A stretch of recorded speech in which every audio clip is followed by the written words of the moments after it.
জুলাই গণঅভ্যুত্থানের পর আমাদের সামনে আগামী 12ই ফেব্রুয়ারি 5ই আগস্টের পর আরেক গুরুত্বপূর্ণ ক্রান্তিকাল হিসেবে আমাদের সামনে এসে উপস্থিত হয়েছে। সেদিন যেমন বাংলাদেশের মুক্তিকামী মানুষের ভাগ্য নির্ধারিত হয়েছিল, সেই একদিনে 4 থেকে 500 শহীদের রক্তের বিনিময়ে আমরা শেখ হাসিনাকে বাংলাদেশ থেকে তাড়াতে সফল হয়েছিলাম। আবার আরেকটি সেই রকম দিন হিসেবে 12ই ফেব্রুয়ারি আমাদের সামনে আছে।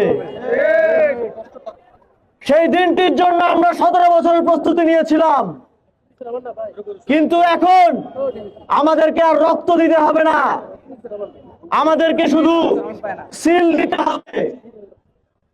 এবং একটি সিলের মাধ্যমেই আমরা সহস্র শহীদের রক্তের মাধ্যমে যা অর্জন করেছিলাম তা করতে পারবো।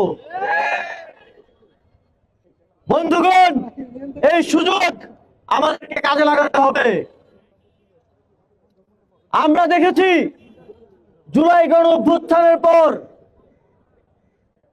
ঠিক 5ই আগস্টের আগে 17 বছর যেভাবে দেশের মানুষকে অত্যাচার, নিপীড়ন, গুম, খুন, জেলখানায় অত্যাচার করা হয়েছে, তার একটা ডেমো আমরা গত 16 মাসে দেখেছি। আমরা দেখেছি 17 বছরের অত্যাচারের নতুন রূপ হাজির হয়েছে। আমরা দেখেছি কিভাবে গ্রামের অলিগলি থেকে শুরু করে শহরের অলিগলি বাজার থেকে শুরু করে রাষ্ট্রের সর্বোচ্চ পর্যায় পর্যন্ত চাঁদাবাজি এবং সন্ত্রাসের রাজত্ব কায়েম করা হয়েছে। আমরা যদি এই চাঁদাবাজদের, এই সন্ত্রাসদের আর না দেখতে চাই, তাহলে আমাদেরকে এবার রাজপথে নয়, এবার ব্যালটে বিপ্লব সাধন করতে হবে। সেই লক্ষ্যে বাংলাদেশের মুক্তিকামী জুলাই গণঅভ্যুত্থানের শরিক 11টি রাজনৈতিক দল একত্রিত হয়েছে। এখন সময় ভোটারদের অর্থাৎ আপনাদের একত্রিত হওয়ার এবং এই জোটকে সাফল্যমণ্ডিত করা। আপনারা জানেন ইতিমধ্যেই 300 আসনে 11 দলীয় জোটের প্রার্থী ঘোষিত হয়েছে। আপনারা তাদেরকে এই জাতির, এই দেশের মুক্তির প্রার্থী হিসেবে দেখবেন। তার কি মার্কা সেটা দেখার সময় নাই।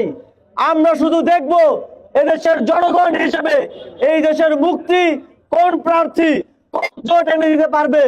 আমরা সবাই চোখ বন্ধ করে তাদেরকে ভোট দিব।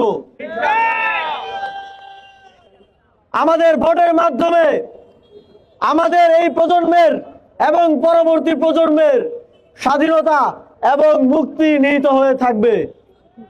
আপনারা দেখবেন একটি রাজনৈতিক দল বিগত 17 বছর সংস্কারের কথা বলে আসছে, কিন্তু যখন সংস্কারের সময় এসেছে তখন তাদের আওয়াজ বন্ধ হয়ে গেছে। আমরা শুধু আমাদের প্রার্থীদের জন্য ভোট চাচ্ছি না। আপনারা যদি 11 দলীয় জোটের প্রার্থীদের নির্বাচিত করেন, আমরা হয়তো 5 বছর আপনাদেরকে দায়িত্ব নিয়ে সার্ভিস দিতে পারবো। তবে আপনারা যদি গণভোটে হ্যাঁ ভোটকে জয়যুক্ত করেন, শুধু আপনি কিংবা আমি না, আমাদের সন্তানরা, আমাদের সন্তানদের পরবর্তী প্রজন্ম এর সুফল ভোগ করবে। সুতরাং আমরা 12ই ফেব্রুয়ারি গণভোটের ব্যালটে হায়ের পক্ষে ভোট দিব। আমরা দেখছি পরাজিত ফ্যাসিবাদী শক্তি এবং যারা নতুন করে ফ্যাসিবাদী স্বৈরাচারী শক্তি হয়ে উঠতে চায়, গণভোটে না ভোটকে যুক্ত করার জন্য তাদের মধ্যে এক ধরনের ঐক্য গঠিত হয়েছে। আমরা 5ই আগস্ট যেভাবে ফ্যাসিবাদী শক্তিকে দেশ থেকে বিতাড়িত করেছি, 12ই ফেব্রুয়ারি ব্যালট বিপ্লবের মাধ্যমে আমরা তাদের এই ঐক্যকে আবার নস্যাৎ করে দেব।